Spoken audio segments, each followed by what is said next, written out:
अस्सलामुअलैकुम students, welcome to chemistry सीखो। Organic chemistry की हमारी 38th वीडियो है और इस वीडियो में हम लोग डिस्कस करेंगे अटैकिंग रिएजेंट्स के बारे में। तो हमने पहले पढ़ा हुआ है कि दो तरह से फिज़न होता है कोवेलेंट बॉन्ड का। ऑर्गेनिक कंपाउंड्स कोवेलेंट कंपाउंड्स होते हैं, तो वहाँ पे हमारे पास कोवेलेंट बॉन्ड होता है और कोवेलेंट बॉन्ड में दो तरह का फिज़न होता है। एक होता है हमारा होमोलिटिक फिज़न और दूसरा होता है हमारा हेट्रोलिटिक फिज़न। और इसके बारे में हमने ये भी पढ़ रखा है कि इन दोनों को जब प्रोसेस होती है तो इसमें हमारे पास कुछ प्रोडक्ट फॉर्म होते हैं। ठीक है, होमोलिटिक फिजन में हमने पढ़ा था कि फ्री रेडिकल का फॉर्मेशन होता है, जिसके ऊपर हम लोगों ने पहले भी वीडियो कर चुकी है। तो आपको अगर कुछ समझना है तो आप उस वीडियो को देख सकते हैं। इसी तरह हमने पढ़ा था हेट्रोलिटिक में कि इलेक्ट्रोफाइल बनती है और न्यूक्लियोफाइल बनती है। तो इस वीडियो में हम लोग इलेक्ट्रोफाइल और न्यूक्लियोफाइल के बारे में ही पढ़ेंगे। तो वीडियो को एंड तक देखिएगा ताकि आपको सारी बातें समझ में आ सकें। साथ ही साथ नोट्स बनाते चलिएगा ताकि आपको दोबारा रिवाइज करने में इजी पड़े। ठीक है, तो चलिए शुरू करते हैं। फ्री रेडिकल के बारे में हम लोगों ने पढ़ लिया कि ये एक हाईली रिएक्टिव स्पीशी होती है जो कि अटैकिंग रिएजेंट होती है, जो होमोलिटिक फिजन के दौरान बनती है। हेट्रोलिटिक फिजन में इलेक्ट्रोफाइल बनती है और न्यूक्लियोफाइल बनती है। तो इलेक्ट्रोफाइल सबसे पहले हम लोग देखते हैं, दोनों को ऐसा करते हैं कंपेयर करके चलते हैं। ठीक है, इधर हम लोग इलेक्ट्रोफाइल को देखेंगे, उसी के सामने हम लोग देखेंगे न्यूक्लियोफाइल के बारे में सारी बातें, ताकि जो है आपको एक आइडिया मिलता चले कि ये है क्या चीज़, दोनों में डिफरेंस क्या है और ऐसा क्या होता है इनमें कि ये जो अटैकिंग रिएजेंट की तरह बिहेव करते हैं। ठीक है, तो हमारे पास आ जाता है ये एक तरफ इलेक्ट्रोफाइल और एक तरफ न्यूक्लियोफाइल। इलेक्ट्रोफाइल के बारे में अगर कहा जाए तो इलेक्ट्रोफाइल इलेक्ट्रो से बन रहा है इलेक्ट्रॉन और फाइल का मतलब होता है लवर या फिर अट्रैक्टर। ठीक है, हम इसको बेसिकली लवर के ही टर्म्स में रखते हैं। तो इलेक्ट्रोफाइल एक ऐसी स्पीशीज़ है जिसको हम लोग इलेक्ट्रॉन लविंग स्पीशी बोल सकते हैं, क्योंकि इसके पास क्या होता है, इलेक्ट्रॉन कम होते हैं। ठीक है, ये एक इलेक्ट्रॉन डिफिशियंट स्पीशी होती है, मतलब इसके पास इलेक्ट्रॉन कम होंगे। जब कम होंगे तो ये क्या करेगा, इलेक्ट्रॉन को अट्रैक्ट करेगा। ठीक है, अच्छा, आमतौर से इलेक्ट्रॉन को कहाँ पे ये खोजता है, ऐसी जगह खोजता है जहाँ पर इलेक्ट्रॉन बहुत ज़्यादा हों। ठीक है, तो ये हमेशा याद रखिएगा किस तरफ अटैक करेगा। इलेक्ट्रोफाइल जो भी स्पीशी होती है वो अटैक करती है अटैक ऑन इलेक्ट्रोफाइल या इलेक्ट्रॉन रिच सेंटर पे। ठीक है, मतलब इलेक्ट्रोफाइल उस जगह पर अटैक करेगी या उस जगह पर रिएक्शन करने की कोशिश करेगी जहाँ पर इलेक्ट्रॉन रिच हो, जहाँ इलेक्ट्रॉन हमको एक्सेस में मिले। ठीक है, इसको हम लोग डिनोट करते हैं जनरली E+ के फॉर्म में। लेकिन याद रखिएगा, ये बात बड़ी इंपॉर्टेंट है कि ऐसा ज़रूरी नहीं है कि हर पॉजिटिव चार्ज स्पीशी इलेक्ट्रोफाइल हो या हर पॉजिटिव चार्ज लगा हुआ जो है हमारा इलेक्ट्रोफाइल की तरह बिहेव करे।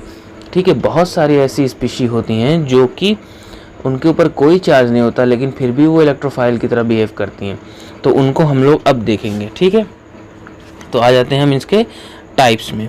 टाइप्स की बात करें तो हमारे पास टोटल 3 तरह के मिलते हैं। पहला होता है हमारा पॉजिटिवली टाइप, ठीक है, और दूसरा होता है हमारा न्यूट्रल टाइप, और लास्ट वन होता है हमारा पोलर फंक्शनल ग्रुप।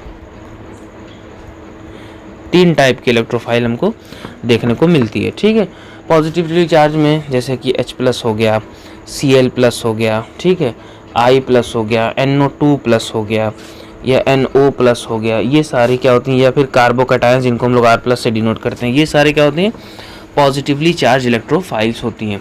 अच्छा, हमने देखा है कि एक स्पीशी होती है NH4+ करके, जिसको हम लोग अमोनियम आयन बोलते हैं, या फिर एक होता है H3O+ जिसको हम लोग हाइड्रोनियम आयन बोलते हैं। इन पर तो पॉजिटिव चार्ज है। क्या ये इलेक्ट्रोफाइल है? तो इसका आंसर है नहीं, ये इलेक्ट्रोफाइल नहीं है, क्योंकि पॉजिटिवली चार्ज इलेक्ट्रोफाइल होने के लिए एक कंडीशन का फॉलो करना ज़रूरी है। वो कंडीशन ये है कि पॉजिटिवली चार्ज होने के साथ साथ वैकेंट ऑर्बिटल नेसेसरी है, खाली ऑर्बिटल होना नेसेसरी है। एमोनिया में हमारे पास ये कंडीशन होती है जिस पर 3 हाइड्रोजन लगे हुए होते हैं। इसमें एक हाइड्रोजन और ऐड हो जाए तो ये बन जाता है NH4+, कुछ इस तरह से। ठीक है, तो इसके पास वैकेंट ऑर्बिटल नहीं बचते हैं। इसी तरह हाइड्रोजन के केस में ये नॉर्मल वाटर है, इसके ऊपर लोन पेयर्स होते हैं। अब H+1 जुड़ गया तो ये हो गया H3O+, तो इसके पास वैकेंट ऑर्बिटल नहीं बचते हैं। इस वजह से ये दोनों स्पीशीज़ जो हैं क्या हैं, हमारे इलेक्ट्रोफाइल की तरह बिहेव नहीं करती हैं। ठीक है, न्यूट्रल इलेक्ट्रोफाइल की बात करें तो हमने पढ़ा था फ्री रेडिकल्स के बारे में। तो फ्री रेडिकल जो है किसकी तरह बिहेव करते हैं, इलेक्ट्रोफाइल की तरह बिहेव करते हैं, क्योंकि इनमें 7 इलेक्ट्रॉन्स आउटर मोस्ट में होता है और 1 इलेक्ट्रॉन कम होने की वजह से ये इलेक्ट्रॉन डिफिशिएंट स्पीशी होती है, जिसकी वजह से ये बिहेव लाइक इलेक्ट्रोफाइल। ठीक है, और एग्जांपल देखें, जैसे मान लीजिए BF3 हो गया या BeCl2 हो गया या AlCl3 हो गया या सल्फर ट्राईऑक्साइड हो गया, या फिर हम कार्बीन्स की बात करते हैं Cr2, ठीक है, या फिर हम नाइट्रीन्स की बात करते हैं। तो ये सारे जो भी स्पीशीज़ होती हैं इनको हम लोग कार्बीन बोलते हैं, नोट कर लीजिएगा, और इसको हम लोग बोलते हैं नाइट्रीन। ठीक है, तो कार्बीन और नाइट्रीन्स जो हैं और AlCl3 ये सारी की सारी कैसी स्पीशी हैं, ये सारी की सारी न्यूट्रल इलेक्ट्रोफाइल स्पीशी हैं। ठीक है, ये न्यूट्रल होती हैं और इलेक्ट्रोफाइल होती हैं। क्यों?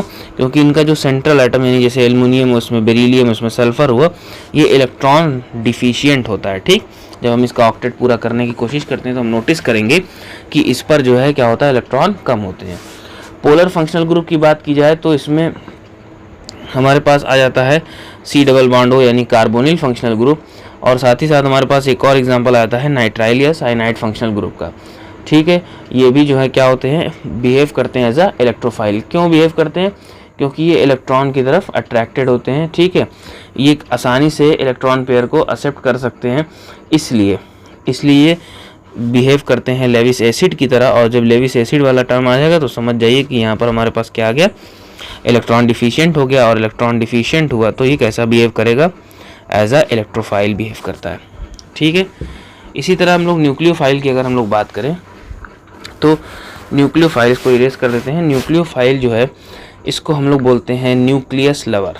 ठीक है, या फिर हम लोग इसको क्या बोलते हैं, इलेक्ट्रॉन रिच स्पीशीज। इसको हम लोग क्या बोलते हैं, न्यूक्लियस लवर, या फिर इसको हम लोग बोलते हैं इलेक्ट्रॉन रिच स्पीशीज। इसमें हमको इलेक्ट्रॉन्स बहुत ज़्यादा अमाउंट में देखने को मिलते हैं। ठीक, ये कहाँ पर अटैक करता है, ये अटैक करता है इलेक्ट्रॉन डिफिशिएंट सेंटर पे। Attack on electron deficient centre, ऐसी जगह पर अटैक करेगा जहाँ पर इलेक्ट्रॉन क्या होते हैं, कम होते हैं। ठीक है, इलेक्ट्रोफाइल कहाँ अटैक कर रही थी, जहाँ इलेक्ट्रॉन ज़्यादा होते हैं, और न्यूक्लियोफाइल कहाँ अटैक करती है, जहाँ इलेक्ट्रॉन कम होते हैं। ठीक है, इसको हम लोग डिनोट करते हैं Nu माइनस से। अब माइनस लगा दिया, इसका मतलब ये नहीं कि सारी इलेक्ट्रोफाइल माइनस चार्ज ही होंगी। तो यहाँ पर हमारे पास एक आ जाती है इनकी टाइप्स। ये टोटल 4 टाइप्स की होती हैं, जिसमें हम एक देखते हैं पहला, जो कि इसका पहचान ही है, वो है निगेटिवली चार्ज वाली। ठीक है, सेकंड हम लोग देखते हैं न्यूट्रल, थर्ड हम लोग देखते हैं ऑर्गेनोमेटेलिक, और अगर हम फोर्थ वन देखते हैं इलेक्ट्रॉन रिच स्पीशी, जहाँ पे इलेक्ट्रॉन बहुत ज़्यादा होंगे। तो ये 4 टाइप्स की होती हैं। जैसे निगेटिवली चार्ज की अगर हम लोग बात करें तो Cl माइनस हो गया, Br माइनस हो गया, OH माइनस हो गया, या कार्बो एनायंस हो गए, ये सारे किसकी तरह बिहेव करते हैं, न्यूक्लियोफाइल की तरह। NH2 माइनस हो गया, इस तरह की जो स्पीशीज़ होती हैं ये निगेटिवली चार्ज न्यूक्लियोफाइल की तरह बिहेव करती हैं। न्यूट्रल के टर्म्स में बात करें तो जैसे H2O हो गया, क्योंकि इसके पास लोन पेयर होता है तो ये इलेक्ट्रॉन रिच स्पीशी की तरह बिहेव करेगा। इसी तरह एमोनिया हो गया। ठीक है, इसी तरह हमारा एल्कोहल हो गया, या फिर हमारे एमाइंस हो गए, या फिर हमारे पास फॉस्फीन गैस हो गई, या फिर हमारे पास फॉस्फोरस ट्राइक्लोराइड हो गया, या फिर हमारे पास बेसिकली हम लोग कह सकते हैं एल्कोक्साइड आयंस हो गए। ये सारे के सारे न्यूट्रल, लेकिन एल्कोक्साइड आयन है तो ये निगेटिवली चार्ज में चला जाएगा। तो ये जो हमारे पास H2O NH3, ये सारे के सारे क्या है, न्यूट्रल न्यूक्लियोफाइल्स। इनके ऊपर कोई चार्ज नहीं होता, मगर इलेक्ट्रॉन ज़्यादा होने की वजह से ये न्यूक्लियस या न्यूक्लियोफाइल की तरह बिहेव करते हैं। ठीक है, नेक्स्ट हमारे पास है ऑर्गेनोमेटेलिक कंपाउंड। ऑर्गेनोमेटेलिक कंपाउंड हम लोग उस कंपाउंड को बोलते हैं जहाँ पर कोई मेटल किसी कार्बन से जुड़ा हुआ होता है। ठीक है, कोई मेटल किसी कार्बन से जुड़ा हुआ होता है तो उसको हम लोग बोलते हैं ऑर्गेनोमेटेलिक कंपाउंड्स। ठीक, इसमें 2 बड़े फेमस एग्जांपल्स होते हैं, जैसे कि RMgX और R2CD। RMgX को हम लोग ग्रिग्नार्ड रिएजेंट बोलते हैं, ये जो कि हम लोग पढ़ चुके हैं हाइड्रोकार्बन वाले चैप्टर में, या पढ़ेंगे। ठीक है, तो RMgX ग्रिग्नार्ड रिएजेंट ये क्या है, ये ऑर्गेनोमेटेलिक कंपाउंड है। कैसा बिहेव करता है, न्यूक्लियोफाइल की तरह। इसी तरह R2CD है, डाइएल्काइल कैडमियम बोलते हैं इसको हम लोग बोलते हैं फ्रैंकलैंड रिएजेंट। फ्रैंकलैंड नाम के एक साइंटिस्ट थे, उन्होंने इसको प्रिपेयर किया था। ऑर्गेनिक प्रिपरेशंस में इसका बड़ा यूज़ होता है। तो ये भी एक तरह का ऑर्गेनिक ऑर्गेनोमेटालिक कंपाउंड है जो कि बिहेव करता है न्यूक्लियोफाइल की तरह। अब बारी आती है इलेक्ट्रॉन रिच स्पीशी की।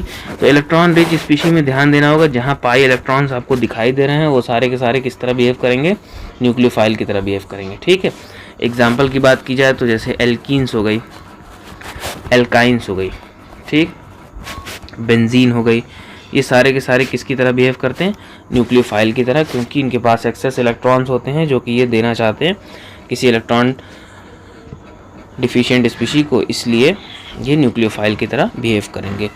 तो इसमें हमने समझा कि इलेक्ट्रोफाइल क्या होता है और न्यूक्लियोफाइल क्या होता है। तो इसमें बस इतना ही, और आगे हम लोग जब पढ़ते रहेंगे तो अकॉर्डिंग टू रिक्वायरमेंट वहाँ पर एक्सप्लेनेशन दी जाती रहेगी कि कहाँ पे क्या इलेक्ट्रोफाइल है, क्या न्यूक्लियोफाइल है। तो उम्मीद करते हैं कि आपको सारी बातें समझ में आई होंगी। अभी भी कोई क्वेश्चन या डाउट रह जाता है तो आप कमेंट सेक्शन का ज़रूर यूज़ कर सकते हैं। Thank you.